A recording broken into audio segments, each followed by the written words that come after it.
इसमें हम atoms chapters को कंप्लीट करेंगे। क्लास 12th का है आटम चैप्टर। आटम्स चैप्टर का नाम है आटम्स। तो name of the chapter is atom.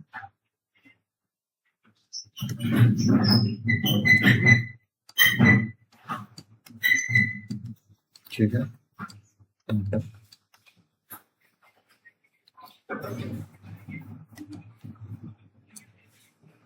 पहला है कि अकॉर्डिंग टू, मैं डायरेक्ट एक्सप्लेन करूँ। अकॉर्डिंग टू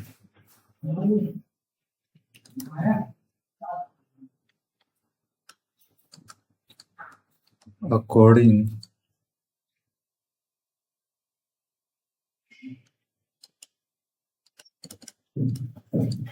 अकॉर्डिंग टू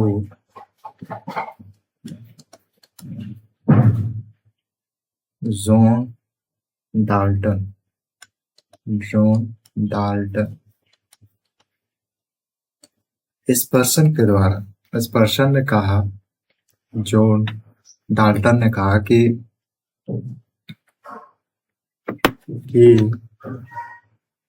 जो smallest and individual particle of the matter है वो आटम कहलाएगा। समझ में आ रहा है? यानी कोई मैटर है, ठीक है, हम उस मैटर का बहुत ही स्मॉल पार्टिकल, बहुत ही स्मॉल पार्टिकल जिसे हम डिवाइड नहीं कर सकते और आगे इंडिविजुअल, जिसे हम इंडिविजुअल कहते हैं, तो वहीं पर वो पार्टिकल क्या कहलाएगा? आटम। इस पर्सन का कहना था। चलिए स्मॉल तो है लेकिन उससे आगे डिवाइड नहीं किया जा सके, दैट इज atom. इस पर्सन के, according to this person, what was the definition of atom? Definition of atom was the smallest particle which is indivisible. Okay, which is indivisible. इस पर्सन का नाम था। उसके बाद नेक्स्ट पर्सन आया, उसका मॉडल जो था वो वाटरमेलन मॉडल था। तो मॉडल का नाम क्या है? ये तो पर्सन का नाम है जेजे थॉमस। ठीक है, थॉमस थॉमसन है, थॉमसन थॉमसन्स पाल्म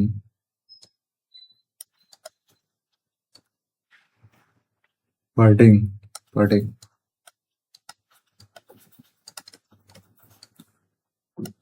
या फिर इसे वाटरमेलन मॉडल भी कह सकते हैं, बिकॉज ऑफ जो ये मॉडल था वो वाटरमेलन से रिलेटेड था, वहीं से आइडिया मिला इस पर्सन को, वाटरमेलन।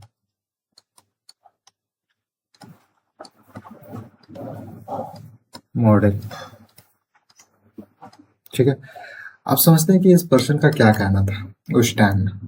पर्सन का नाम मुझे लगता है कि जे थॉमसन है, और जो मॉडल का नाम है वाटरमेलन मॉडल है। और जैसा बहुत सारे साइंटिस्ट होते हैं कि वो अपना ही नाम ऐड कर देते हैं, क्योंकि आगे जब लोग रिसर्च करें, पढ़े, तो उन्हें पता चले कि जो वो पढ़ रहे हैं वो इस साइंटिस्ट ने डिस्कवर किया था, इस साइंटिस्ट ने एक्सपेरिमेंट किया था, जो कि वायलेट है आज के टाइम में।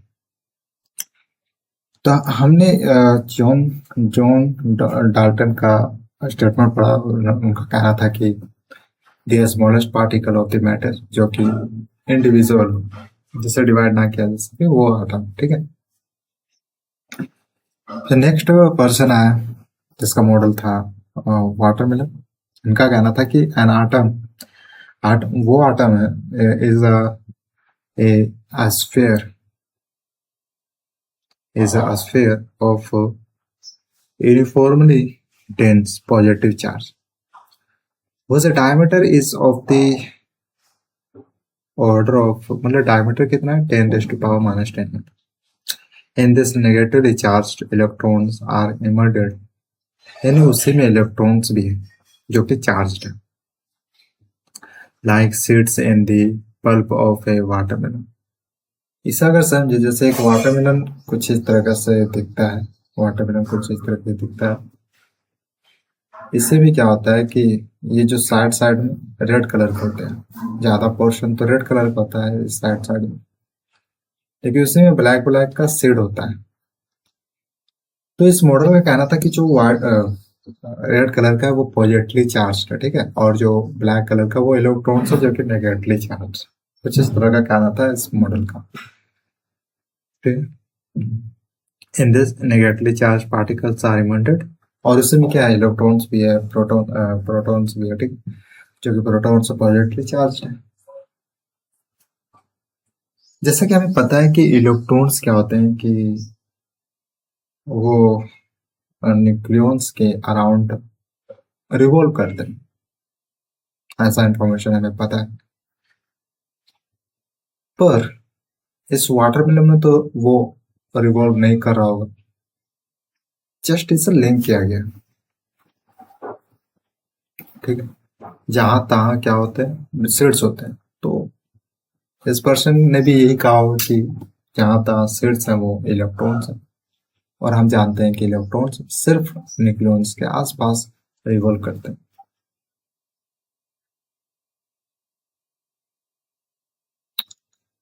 जो कि यहाँ पर मैच नहीं हो रहा है वो इंफॉर्मेशन।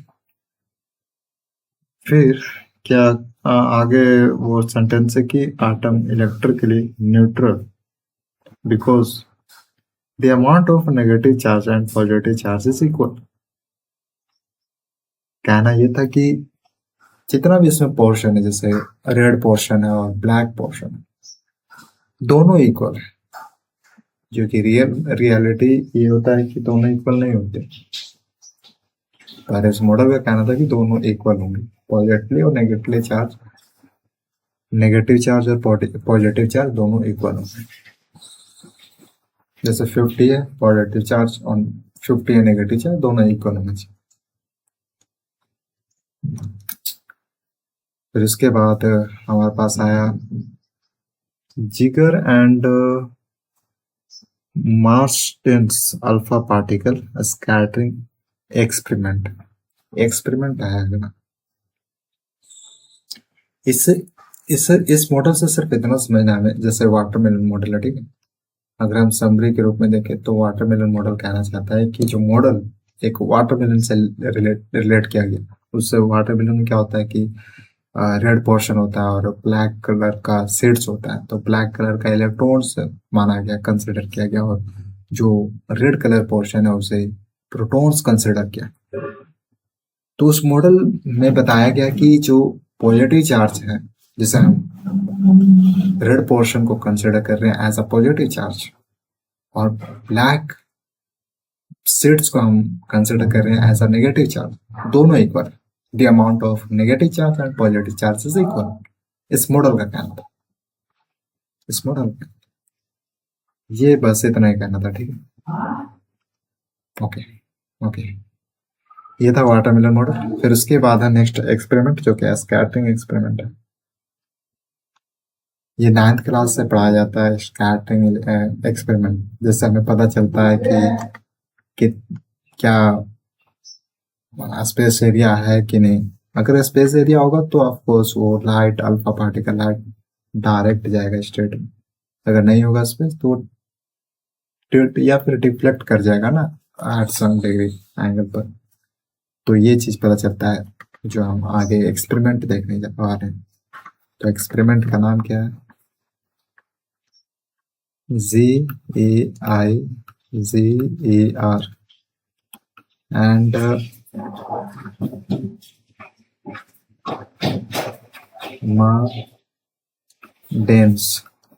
मार्डेन्स अल्फा पार्टिकल, यानी अल्फा पार्टिकल स्कैटरिंग हो रहा होगा एक्सपेरिमेंट में। अल्फा पार्टिकल हमें पार्टिकल लेंगे जिसे हम कंसिडर कर रहे होंगे अल्फा पार्टिकल, अल्फा पार्टिकल। तो ठीक है, स्कैटरिंग एक्सपेरिमेंट गॉट इट। इसमें क्या समझने वाली चीज है कि the bombarded a thin sheet of gold, एक गोल्ड थिन शीट उसे हम इस तरह से लेना है, जैसे ये है ऑर्डर, जैसे ये गोल्ड से, जैसे हम बॉम्बार्ड भी कहते हैं, ये शीट है, ठीक है, गोल्ड का, ये गोल्ड का गोल्ड शीट। थिकनेस कितना है, 2.1 मल्टीपल, यानी बहुत बहुत कम है। थिकनेस ना, थिकनेस थिकनेस कितना है इसका, थिकनेस जो कि नेगेटिव में क्या होगा, इसका मतलब है बहुत बहुत कम। 2.1 मल्टीपल 10⁻⁻7 मीटर, बहुत कम। फिर alpha particle emitted from the radioactive substance, यानी एक सबस्टांस है यहाँ पर, एक सबस्टांस है, यहाँ से अल्फा पार्टिकल इमिट कर रहा है, अल्फा पार्टिकल इमिट कर रहा है, निकल रहा है, ठीक। रेडियो एक्टिव मतलब इमिट करना, रेडियो एक्टिव मतलब इमिट करना। तो एक अल्फा पार्टिकल यहाँ से इमिट कर रहा है। फिर यहाँ पर बीच में भी एक और शीट है जो कि किसी और चीज से बना हुआ है, वो भी बहुत थिकनेस उसकी बहुत है, बहुत कम है, वो स्क्वायर के रूप में है कुछ इस तरीके से। जब यहाँ से अल्फा पार्टिकल रिलीज किया जाता है तो कुछ इस तरह का सा जाता है, तो क्या होता है कि ये यहाँ से वापस आता है। रीजन हमें ये पता है, जब इधर थोड़ा कुछ अल्फा पार्टिकल्स कुछ इधर गया तो ये सन डिग्री पर ये डिफ्लेक्ट करते हैं, हमें इसके पीछे का रीजन जानना है। यहाँ पे भी वैसे हो रहा, डिफ्लेक्ट हो जा रहा है, लेकिन कुछ पार्टिकल्स है कि डायरेक्ट सीधा जा रहे हैं, कारण कुछ पार्टिकल्स इधर भी डायरेक्ट सीधा जा रहे हैं। लेकिन जब बात 0 डिग्री पर आता है, 0 180 डिग्री पर, तो वहां पर डिफ्लेक्ट मतलब कि सेम डायरेक्शन में वापस आएगा, अपोजिट डायरेक्शन, जैसे इस डायरेक्शन गया तो अपोजिट डायरेक्शन इसमें वापस आ जाएगा, वो टच भी नहीं करेगा इस शीट को। कारण हमें पता करना, देखो सिंपल से कारण है, अगर वो स्ट्रेट चला गया तो इसका मतलब वहां पर स्पेस है, और वो डायरेक्ट नहीं गया इसका मतलब वहां पर कुछ है, जो है इसका मतलब वहां पर आटम्स होगा, न्यूट्रॉन्स हो सकता है, इलेक्ट्रॉन्स हो सकता है। अब ये अल्फा पार्टिकल क्या है कि नेगेटिवली चार्ज है, फॉर एग्जाम्पल नेगेटिवली चार्ज है, तो यहाँ पर आसपास में नेगेटिव इलेक्ट्रॉन्स होंगे जो रिवॉल्व कर रहा होगा, तो नेगेटिव नेगेटिव क्या हो जाएगा, रिपेल हो जाएगा, तो ऑफकोर्स रिपल करेगा, अट्रैक्ट तो नहीं करेगा, अट्रैक्ट। अब जैसे यहाँ पर क्या है कि ये जो जा रहा है, जो एट सम डिग्री पर डिफ्लेक्ट कर रहा है, तो ये अट्रैक्ट क्यों नहीं कर रहा, कारण यही होगा कि इलेक्ट्रॉन जो रिवॉल्व कर रहे हैं वो फोर्स लगा रहा होगा, इलेक्ट्रोस्टैटिक फोर्स, इसलिए ये डिफ्लेक्ट कर रहा है rather than attracting, rather than attract, ये कारण है। और डायरेक्ट जो चला जा रहा है डायरेक्ट सीधा, तो इसका मतलब वहां पर इलेक्ट्रिक फील्ड जो फोर्स है वो अनुभव नहीं कर पा रहा है, वहां इलेक्ट्रिक फील्ड वो इतना दूर होगा, ठीक है। ये कुछ कारण से, ये कुछ कारण से। अब बहुत ही कम ऐसा पार्टिकल्स थे, बहुत ही कम, जो कि डायरेक्ट गया सीधा और वापस आ गया, डायरेक्ट तो बहुत ही कम था। तो हम डिटेल्स में देखेंगे उससे अब। ये तो ये कुछ एक्सपेरिमेंट था, ठीक है, experiment.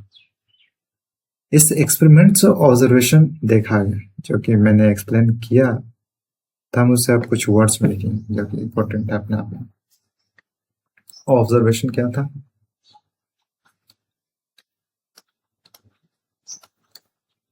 observations of the experiment,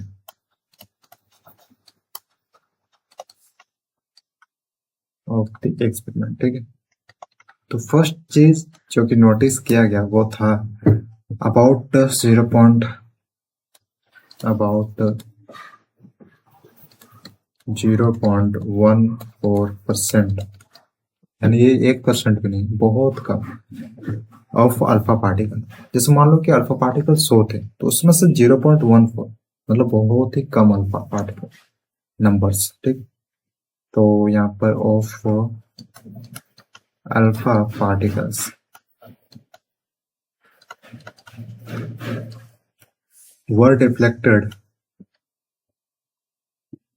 were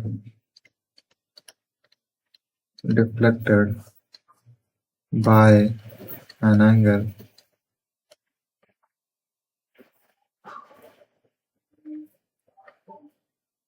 of more than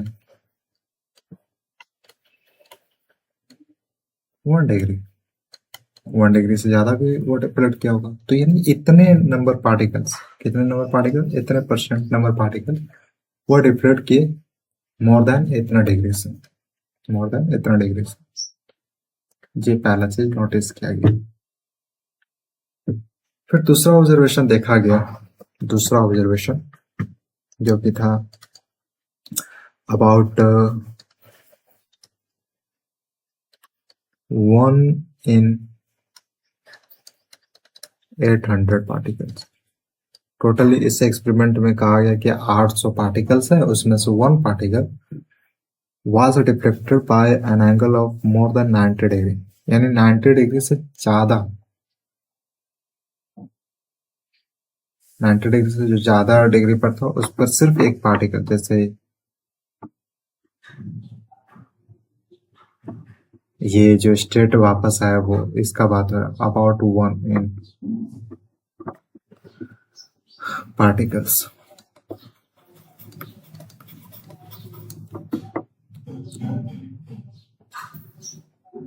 Particles was deflected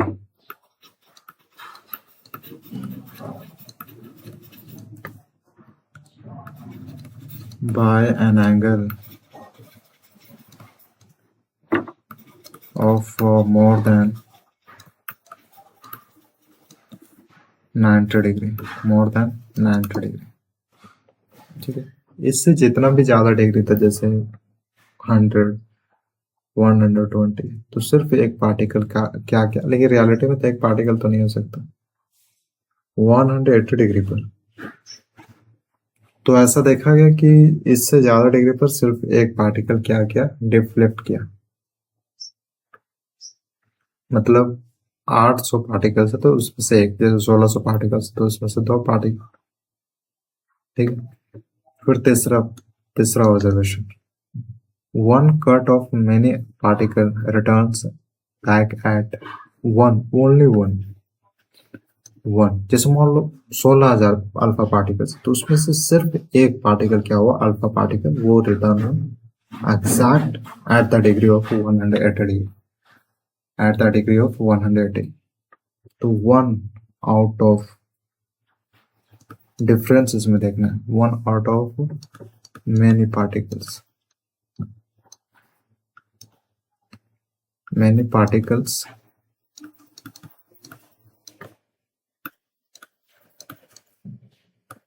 returns back at 180 degree. जैसे टोटल इसमें क्या है, 60,000 अल्फा पार्टिकल, तो सिर्फ एक पार्टिकल ऐसा था जो कि एग्जैक्ट 180 डिग्री पर वापस रिटर्न। यहां से हम वो पैरामीटर डिस्टेंस, शायद पैरामीटर डिस्टेंस कहा जाता है, रीचिंग डिस्टेंस जो इसी के बारे में बात होगा, ये 1 अल्फा पार्टिकल। अब इसका मतलब समझो, यहाँ पर सिर्फ एक अल्फा पार्टिकल की बात है, लेकिन इसमें क्या कहना चाह रहा है कि 16,000 पार्टिकल्स है। ठीक है, हम एक कंसिडर कर रहे हैं कि टोटल जो है 16,000 अल्फा पार्टिकल्स, तो उसमें से 800 डिवाइड कर दो तो कितना, एक पार्टिकल्स हो गए, तो उतने सारे क्या हुए कि 90 डिग्री से ज्यादा एंगल पर वो सब डिफ्लेक्ट हुए।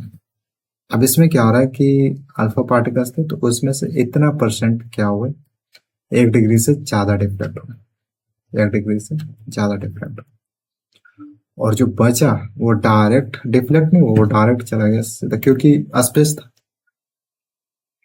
था, वहां पर इलेक्ट्रिक फील्ड नहीं था जो कि फोर्स महसूस करा सके। फोर्स महसूस कराता तो डिफ्लेक्ट होता, तो डिफ्लेक्ट नहीं हुआ, इसका मतलब इलेक्ट्रिक फील्ड नहीं था वहां पर, जिससे इलेक्ट्रिक फोर्स नहीं लगा। ओके, डिफ्लेक्ट हुआ कारण है, कारण इलेक्ट्रिक फोर्स। वहां पर रिपल्सिव फोर्स लग रहा था, ना कि अट्रैक्टिव फोर्स, जो कि इलेक्ट्रॉन और ये अल्फा पार्टिकल नेगेटिवली चार्ज था। इलेक्ट्रॉन भी तो नेगेटिवली चार्ज होता है ना, इसलिए दोनों रिपल्सिव फोर्स लगाए। ठीक है, और जो डायरेक्ट जा रहा था, इसका मतलब है वहां पर इलेक्ट्रिक फील्ड क्रिएट ना हुआ, जहां से उन्हें इलेक्ट्रिक फोर्स महसूस नहीं हुआ, इसलिए वो डायरेक्ट जा सके। स्पेस के कारण, क्या स्पेस के कारण, स्पेस के कारण। चलो, conclusion from the experiment and Rutherford's atomic model. Conclusion, इस मॉडल का नाम क्या था? Rutherford atomic model. अब कंक्लूजन क्या निकाला गया? ये तो ऑब्जर्वेशन हुआ। कंक्लूजन, कंक्लूजन यानी कहना क्या चाहता था ये एक्सपेरिमेंट, जिसका नाम था रदरफोर्ड एटॉमिक मॉडल। पहला कंक्लूजन था, पहला कंक्लूजन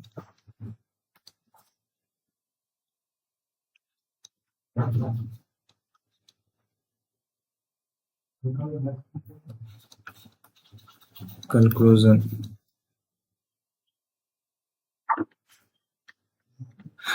पहला कंक्लूजन था कि मोस्ट ऑफ द स्पेस जहां पर स्पेस था इनसाइड द एटम, वो क्या था? एम्प्टी था। एम्प्टी मतलब खाली था। Because many particles passed state, यही कारण रहा, स्पेस ही कारण था कि बहुत सारे पार्टिकल स्टेट गए, state past without being deflected from there path, यानी वो डायरेक्ट किया बिकॉज ऑफ इम्पटी। ये कंक्लूजन देखा गया। दूसरा, तो ये पता क्या गया कि एटम्स में इम्पटी भी एरिया है। ठीक है, इम्पटी भी एरिया। The next conclusion क्या था? The entire positive charge and entire masses of the atom is considered concentrated as a small region which is called nucleus. Nucleus, ये ऑब्जर्वेशन प्राप्त किया गया।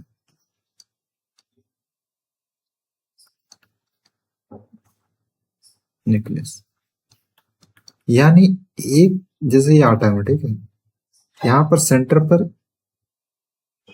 एक छोटा सा आटम या फिर एक छोटा सा पार्टिकल है, जो कि इस आटम का मास को कॉन्सेंट्रेट कर रहा है। जैसे हम पढ़ते हैं कॉन्सेप्ट क्या है, सेंटर ऑफ मास। तो ये सेंटर जो है इस मास ऑफ द आटम को कॉन्सेंट्रेट कर रहा है एट आई पॉइंट, एक पॉइंट पर, और उससे हम क्या कहते हैं? न्यूक्लियस कहते हैं। और इस न्यूक्लियस में क्या होता है? प्रोटॉन्स और न्यूट्रॉन्स होता है, दोनों पॉजिटिव चार्ज होते हैं। दोनों टुगेदर क्या होते हैं? Because of nuclear force. Nuclear force ज्यादा होते हैं as compare to electrostatic force.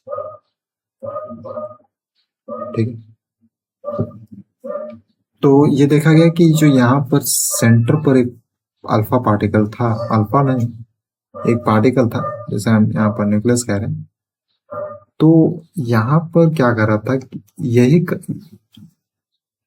इसके आसपास एरिया क्या था? स्पेस था। यही डिफ्लेक्ट कर रहा था अल्फा पार्टिकल्स को, बिकॉज ऑफ ये इम्पर्टी एरिया नहीं, इसके आसपास इम्पर्टी एरिया। ठीक है, फिर थर्ड हमारे पास है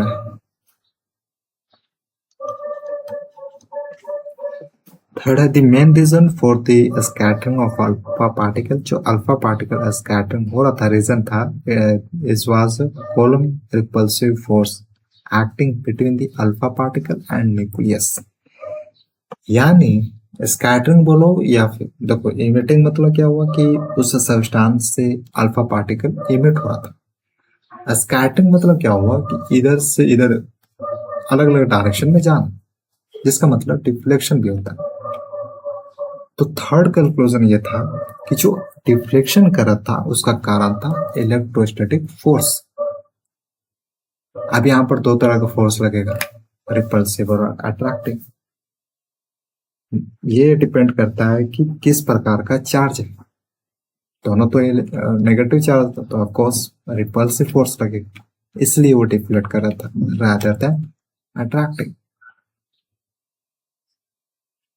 तो स्कैटरिंग और डिफ्लेक्टिंग का कारण था फोर्स, रिपल्सिव फोर्स। ठीक है, तो यहाँ पर हम कह सकते हैं repulsive force.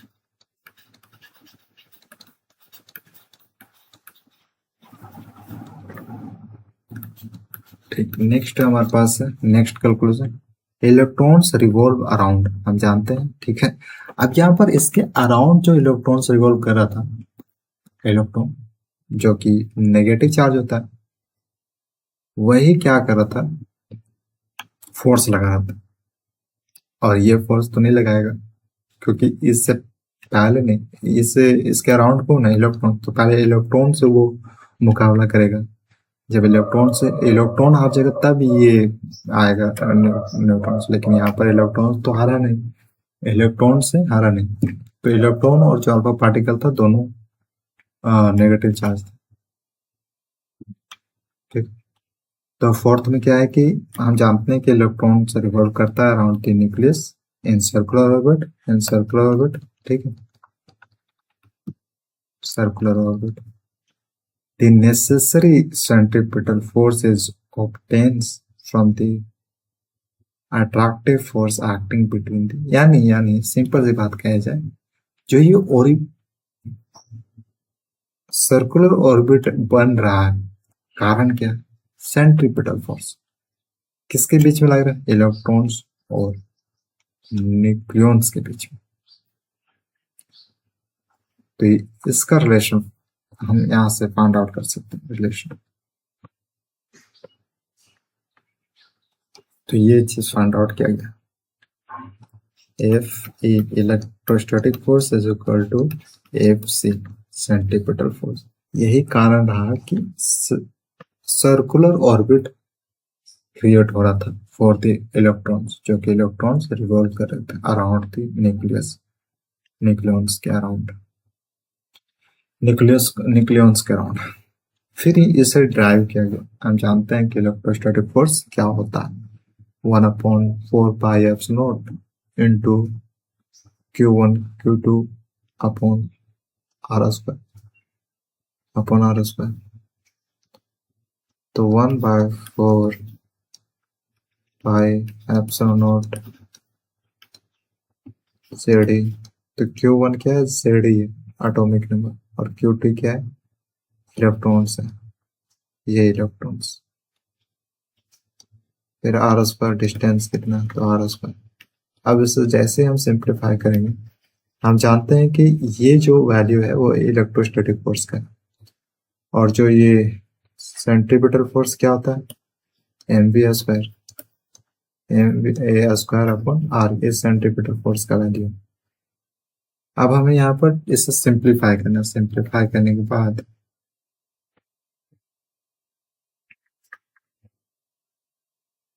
From here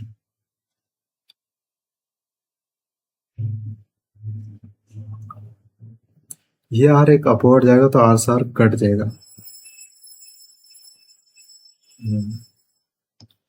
from here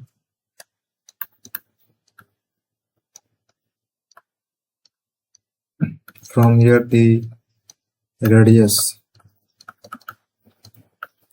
of the electrons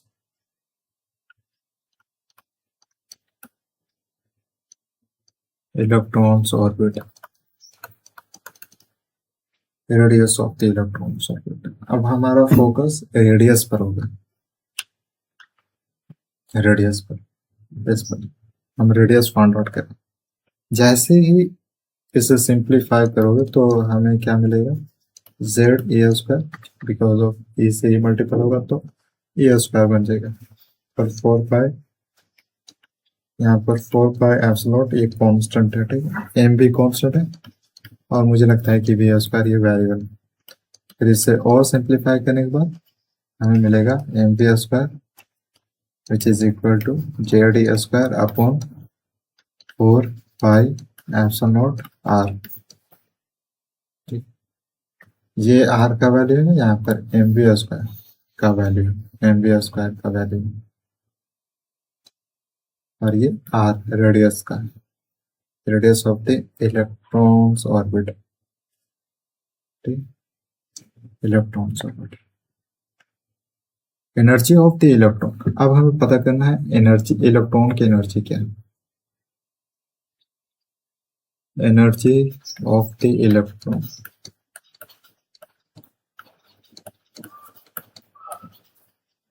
of the electron.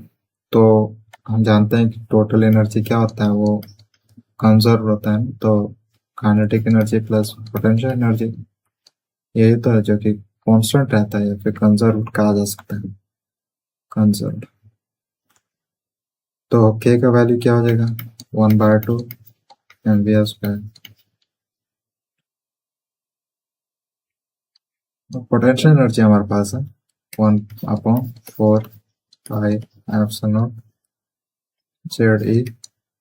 ये माइनस है, वो डायरेक्शन के लिए माइनस है, upon are.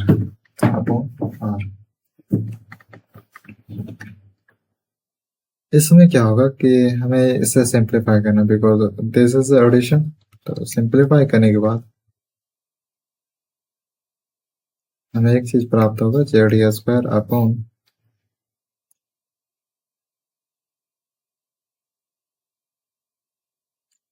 8 pi epsilon R minus ZE² upon 4 pi epsilon are.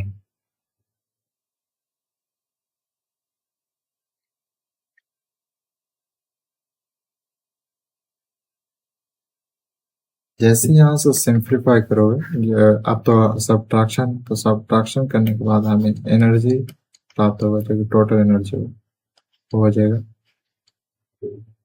ZE² upon 8 pi epsilon are. यहाँ पर negative sign indicate कर रहा है कि that electron is bound to the nucleus. Negative positive attractive force होता है, तो वो क्या कर रहा है, न्यूक्लियॉन्स में जो प्रोटॉन्स और न्यूट्रॉन्स है वो बाउंड किए हुए हैं बिकॉज ऑफ नेगेटिव साइन, यही दर्शा रहा है। उसके बाद है impact parameter and trajectory of a particle. Figure कुछ इस तरह के, जैसे ये एटम्स है, इसमें सेंटर पर न्यूक्लियॉन्स है, एक अल्फा पार्टिकल्स आता है यहाँ से, इस सब्सटेंस से अल्फा पार्टिकल डायरेक्ट ऐसा डायरेक्ट जा रहा है, लेकिन क्या हुआ कि यहाँ से ये आगे नहीं जा पाया, रिटर्न हो गया। कारण था electrostatic force, repulsive force.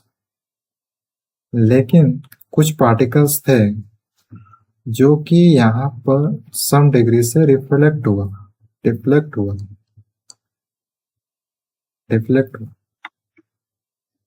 Because of a degree. और कारण एक ये भी रहा कि रिपल्सिव फोर्स था, और कुछ पार्टिकल्स थे जो कि डायरेक्ट चला गया बिकॉज ऑफ इन्हें इलेक्ट्रोस्टैटिक फोर्स महसूस नहीं हुआ इलेक्ट्रॉन्स, इसलिए ये डायरेक्ट जा पाए, ठीक है।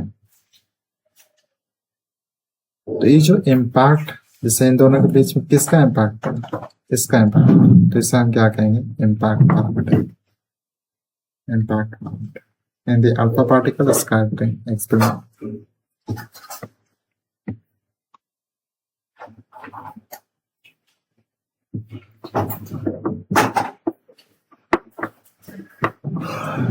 नेक्स्ट है हमारे पास एस्टिमेशन ऑफ द साइज, यानी न्यूक्लियस के साइज का अनुमान लगाना and distance of a closest approach.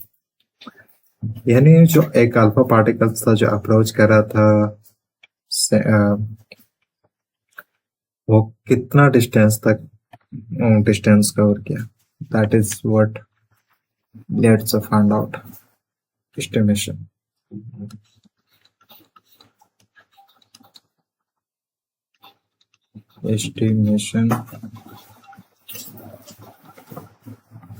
of the estimation of the size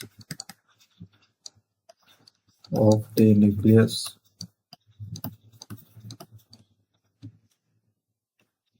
and distance. हमें यहाँ से दो चीज पता करना, साइज ऑफ द न्यूक्लियस और distance of the closest approach. तो distance of closest approach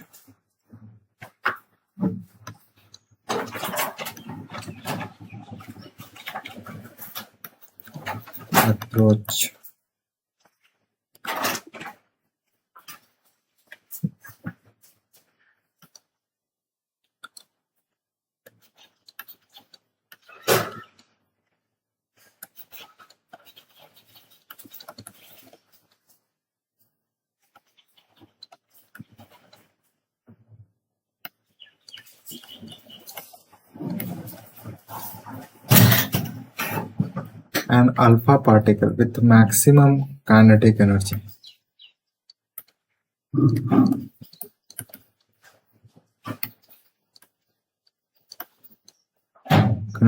whose entire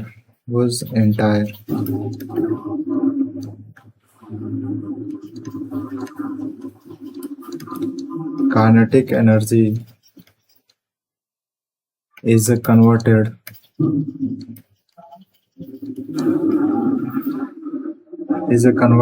into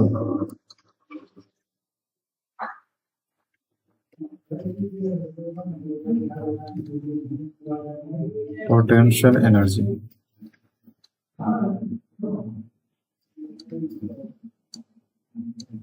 near the nucleus.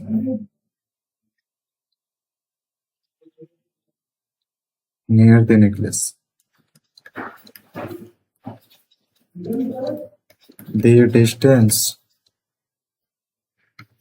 of that point.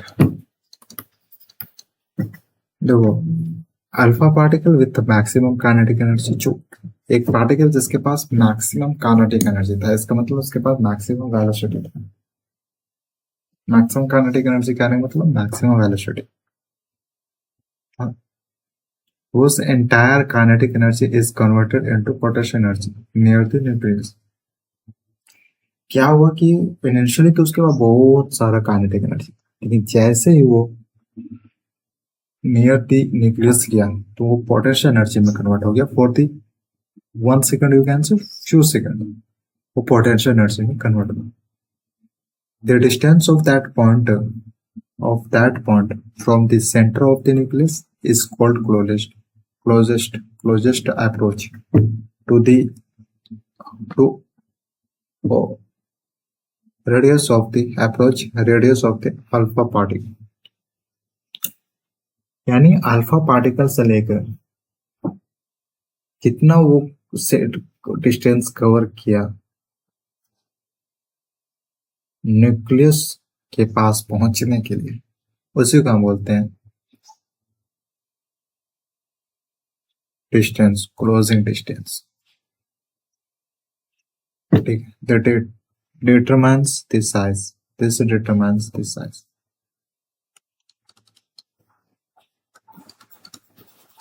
This determines the size of the nucleus.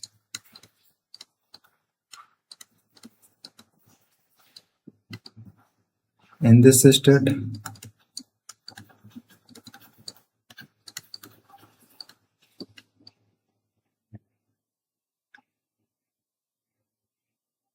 यहाँ पर क्या हो रहा है कि एग्जैक्ट क्या कन्वर्ट हो जा रहा है पोटेंशियल एनर्जी, जिसका वैल्यू के का वैल्यू होता है यहाँ पर 1/4 pi epsilon not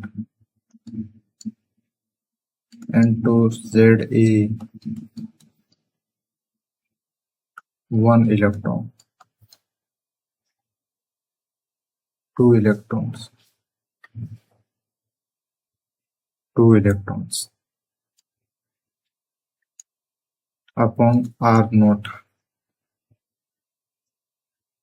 R naught क्या है? रेडियस। तो R naught इधर आ जाएगा बाहर, तो क्या बचेगा? 1/4 पाई एप्सिलॉन नॉट, और के है सो डाउनवर्ड आ जाएगा 2 ZE⁻² अपॉन के। तो यहां से हमें रेडियस पता चला, R naught पता चला, R naught।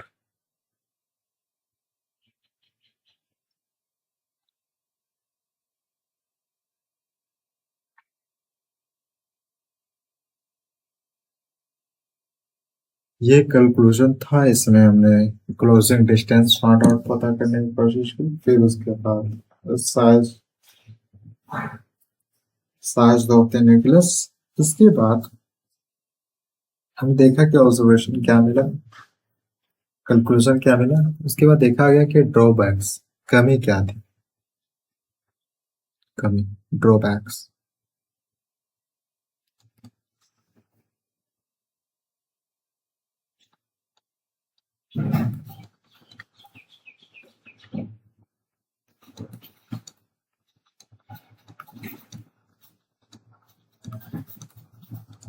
Drawbacks of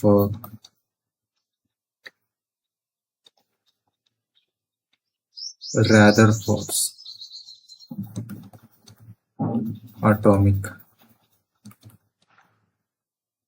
model। हम रदरफोर्ड्स एटॉमिक मॉडल ही पढ़ रहे हैं। इस पार्ट में वी विल कवर के ड्रॉबैक्स क्या रहा। कमी ये रहा कि जो स्टेबिलिटी ऑफ द एटम था, इस मॉडल का कहना था कि द मूविंग एक्सेलरेटेड इलेक्ट्रॉन, जो मूव कर रहे हैं इलेक्ट्रॉन एक्सेलरेट कर रहे हैं, इलेक्ट्रॉन एक्सेलरेट कर रहा है around the nucleus will continuously emit energy. समझने की कोशिश, ये atoms, let's suppose this is atoms, ठीक है। इसमें क्या हो रहा है कि ये एटम्स, ये एटम्स,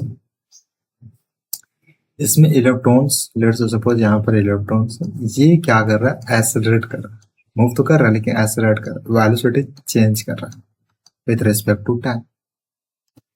इस मॉडल का कहना था कि जब ये एक्सेलरेट कर रहा होगा, मूव कर रहा होगा, एक्सेलरेट कर रहा होगा, तो ये एनर्जी इमिट कर रहा है because of accelerating, because of accelerating, यानी ये मूव कर रहा है अराउंड द न्यूक्लियस, तो ये क्या करेगा? एनर्जी इमिट कर रहा है। It is emitting, it is emitting energy. ये एनर्जी इमिट कर रहा है because due to moving, moving के कारण। रेस्ट पे रहेगा तो एनर्जी इमिट नहीं करेगा, लेकिन जैसे मूव करेगा, एक्सेलरेट करेगा, वेलोसिटी के साथ भागेगा, वो तो वो अपना एनर्जी इमिट करना चाहेगा। तो ये देखा गया, यानी मूव कर रहा था तो एनर्जी इमिट कर रहा, इस मॉडल का कहना था। फिर उसके बाद नेक्स्ट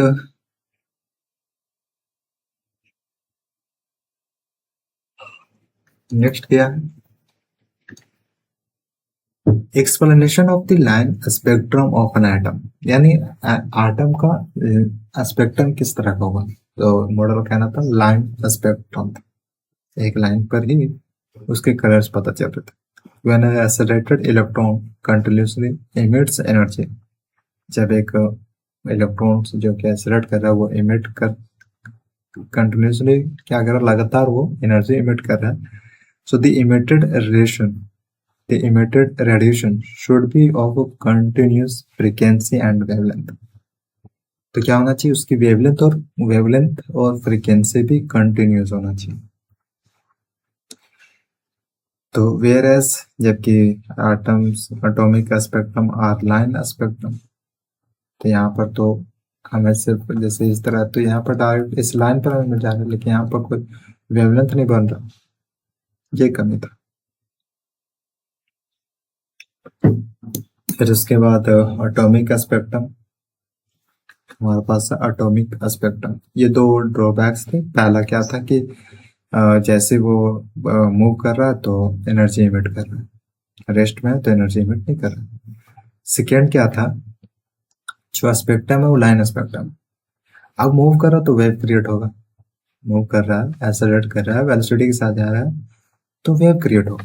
लेकिन यहाँ पर क्या क्या स्पेक्ट्रम लाइन स्पेक्ट्रम मिल रहा, ना कि wave spectrum, electromagnetic electromagnetic spectrum. तो लाइन तो ये तो नहीं दर्शाता है कि वो वेव है। इसके बाद हमारे पास है atomic atomic spectra atomic spectra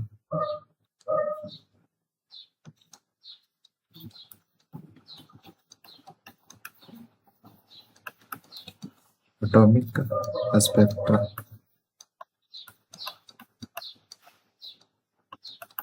यानी स्पेक्ट्रम से related. It is a specific pattern of a frequency of electromagnetic radiation emitted or absorbed by an atom.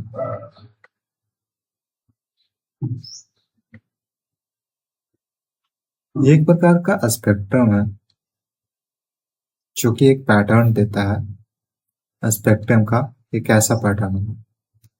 तो ये डिपेंड करता है कि फ्रीक्वेंसी कैसा है, क्या वेवलेंथ। तो वेवलेंथ हमें मूवमेंट से ही मिलेगा, फ्रीक्वेंसी भी हमें मूवमेंट से मिलेगा, तो इस प्रकार हमें एक वेव मिलेगा। एटॉमिक स्पेक्ट्रम कैसा होगा, वेव स्पेक्ट्रम, मूव नहीं कर रहा है, एनर्जी इमिट नहीं कर रहा है, तो लाइन स्पेक्ट्रम। नेक्स्ट हमारे पास है इमिशन स्पेक्ट्रम।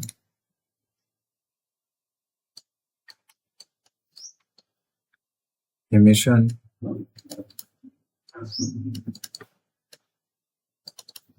स्पेक्ट्रम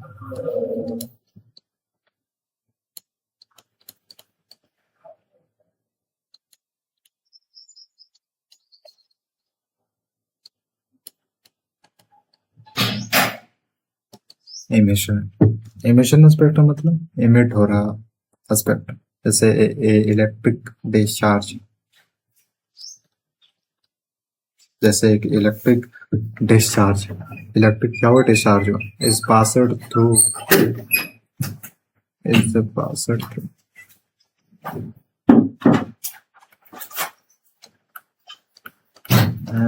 इलेक्ट्रिक जो डिस्चार्ज हो पासड हुआ थ्रू एन एटॉमिक गैस और vapour at low pressure. At low pressure पर वो इलेक्ट्रिक जो डिस्चार्ज था वो पासड हुआ at low pressure. Radiation is emitted from the vapor which shows bright lines on a dark background. These lines have a specific wavelength. The emission spectrum acts as a fingerprints for the identification of the gas. Emission मतलब emit हो रहा, observation मतलब observe हो रहा। जैसे when white light passes through a gas, तो वहां पर क्या होता है कि कुछ कलर्स ऑब्जर्व हो जाते हैं, appear in the spectrum of the white light. The position of this lens is exactly the same as the where the emission spectrum of the gas was. Spectral series, यहाँ पर spectral series है कुछ।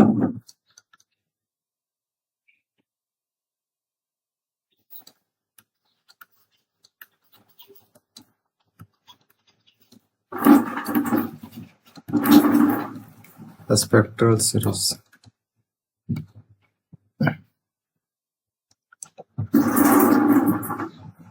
Sets of bright lines ये एक series है, एक set है, set of bright lines are found in the spectrum of hydrogen gas. ये स्पेक्ट्रल सीरीज फाइंड ये पता चला हाइड्रोजन गैस में। These sets of lines are called a spectral series. इसी लाइन सीरीज को स्पेक्ट्रल सीरीज कहा गया। जैसे हमारे पास फर्स्ट फर्स्ट बाल्मेर बाल्मेर सीरीज बाल्मेर सीरीज और कलरफुल सीरीज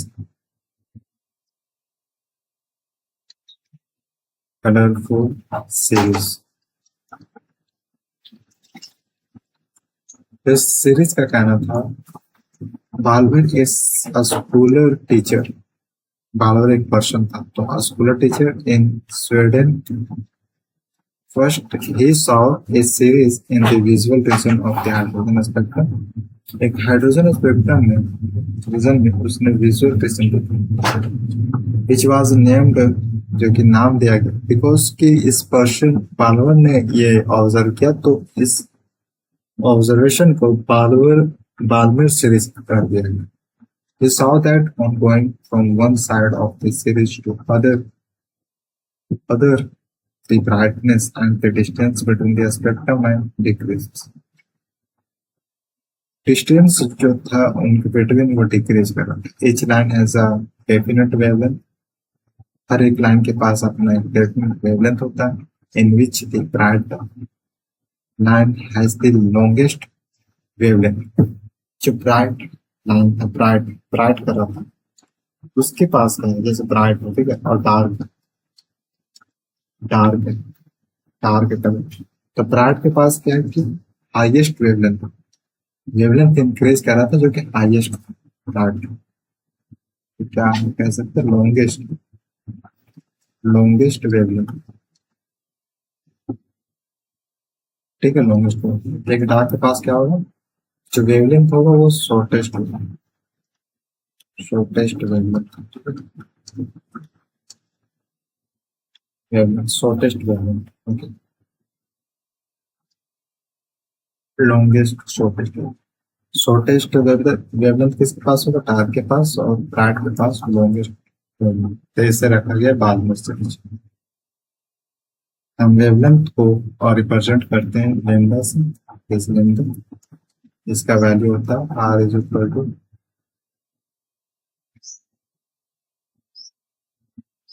इसका वैल्यू होता है 3.64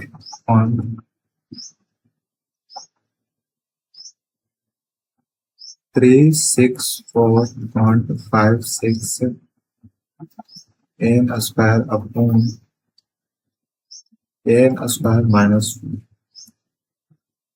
ये वैल्यू, जहाँ पर n क्या, where n is equal to 3,4,5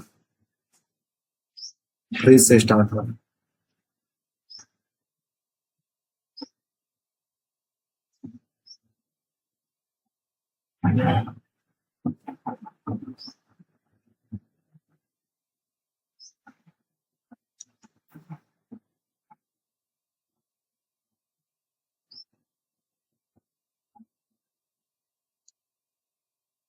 one by lambda which is equal to R 1/4 minus 1/n square. इसमें जो आर है वो राइडबर्ग कांस्टेंट, राइडबर्ग कांस्टेंट,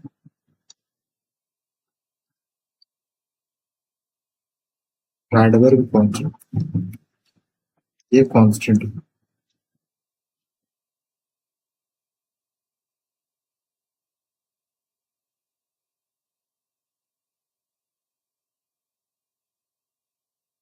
हम लाइन स्पेक्ट्रम में देखते हैं कि जो यहाँ पर रेड कलर है, ये ऊपर वाला पोर्शन रेड कलर है। तो ये देखा जाता है कि रेड का क्या है कि ब्राइट होता है, ये तो लाइट रेड है, तो इसका वेवलेंथ क्या होगा, लॉन्गेस्ट वेवलेंथ। वहीं पर वायलेट हो गया या ब्लू हो गया, डार्क ब्लू, डार्क वायलेट, तो इसका वेवलेंथ क्या हो जाएगा, कम हो जाएगा बिकॉज ऑफ डार्क,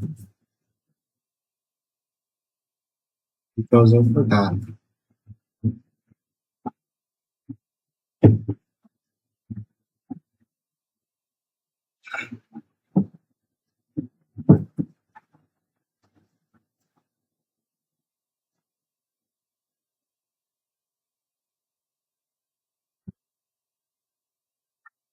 नेक्स्ट हमारे पास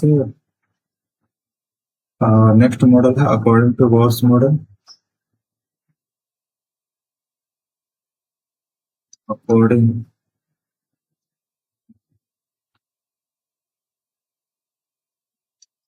according to Gauss model, the orbital the orbital velocity of a revolving electrons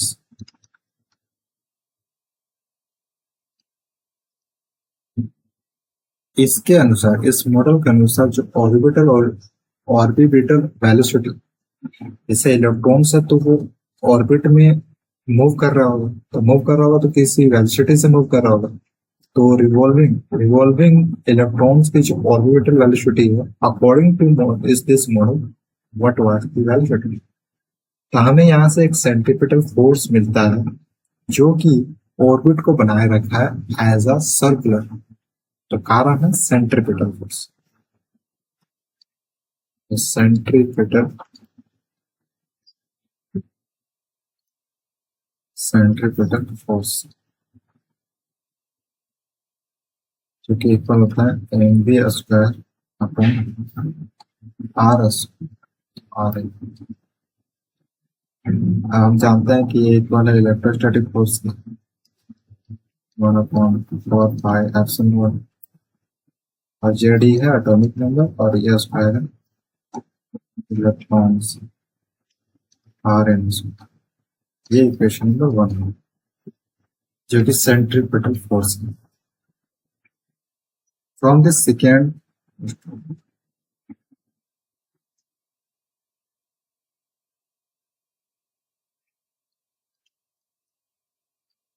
from this second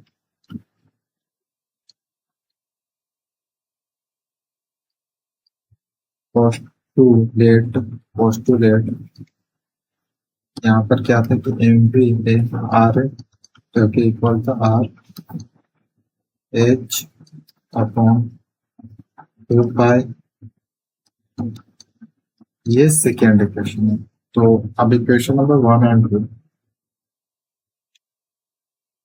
equation 1 and 2, 1 and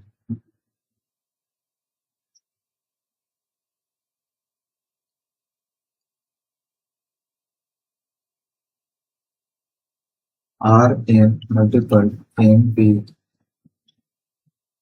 N R N, तो यहाँ पर बी एन पड़ जाएगा जो कि इक्वल है 1/4 pi epsilon Z E square upon R N square multiple 2 pi upon N H. तो 2 to 4, पाई से पाई कटा, फिर उसके बाद बचा N.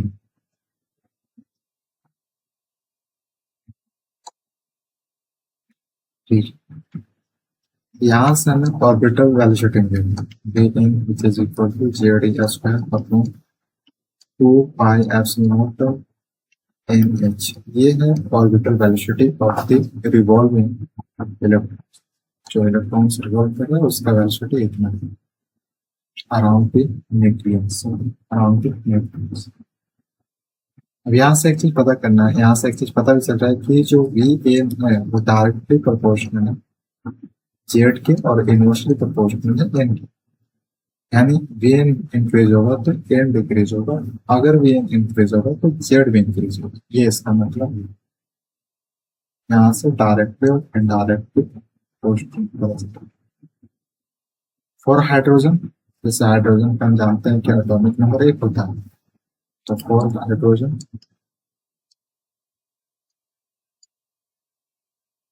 Hydrogen Z is equal to 1। तो बस हमें यहाँ पर 1 पुट कर देना है इसमें। हम हाइड्रोजन का सिर्फ एटॉमिक नंबर सिर्फ हाइड्रोजन का।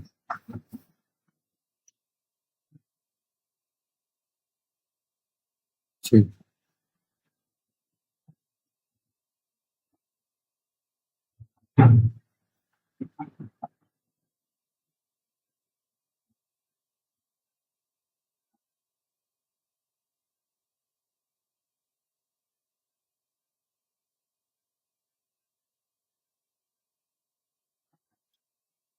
हमें बाल्मर सीरीज देखा, बाल्मर सीरीज।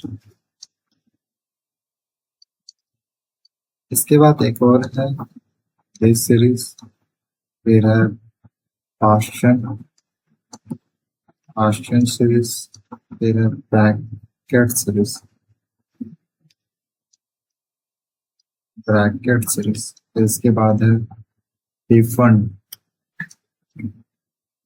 डिफन सीरीज। अब n है n is equal to 2,3,4, n is equal to 2। इस चीज से हमें ये पता चलेगा कि कोई पार्टिकल ठीक अल्फा से आ रहा है तो ऑर्बिट में किस ऑर्बिट में जम अल्फा पार्टिकल आया, किस ऑर्बिट में जम की, तो उसमें क्या होगा कि एक सीरीज मिलेगी, फिर उसमें वेवलेंथ रिलेशन पता चलेगा। सबका वेवलेंथ रिलेशन अलग होगा because of distance, because of orbit, orbit अलग अलग।